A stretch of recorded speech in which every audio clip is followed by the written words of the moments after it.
नमस्ते साथीहरू, तपाईँहरूलाई स्वागत छ मेरो भिडियोमा। म चाहिँ पिज्जा बनाउन लागिरहेको छु। मैले बनाउन लागेको पिज्जाको नाम चाहिँ पिज्जा क्यालाब्रिजी हो।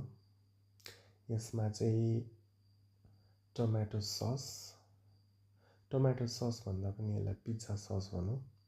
यो चाहिँ टमाटो प्युरी र फ्रेस बेजिल अनि यसमा हल्का सल्ट एन्ड सुगर मिक्स गरेर चाहिँ पिज्जाको सस बनाएको हुन्छ।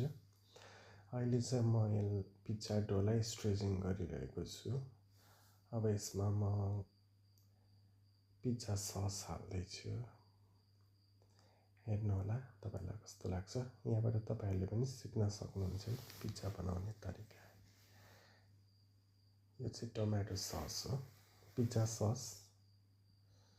यसलाई चाहिँ हालेर यसरी चाहिँ डाडुले वरिपरि सबैतिर सबै कर्नरमा बराबर लाग्ने गरी बनाउनुपर्छ। त्यसपछि चाहिँ म यहाँ हाल्दैछु मोजरेला चिज। यो मोजरेला चिज चाहिँ अलरेडी यो ग्रेटर गरेको प्याकेटमा आउँछ। यहाँ चाहिँ सबैतिर यस्तो हुँदैन, यहाँ चाहिँ प्याकेट आउँछ, सजिलो हुन्छ। अब यसमा चाहिँ म यो हाल्दैछु स्पाइसी सलामी। यो स्पाइसी सलामी चाहिँ पोर्क मिटबाट बनेको हुन्छ। यो चाहिँ हल्का स्पाइसी हुन्छ अनि हल्का यो सावर हुन्छ, अलि सावर टाइपको हुन्छ।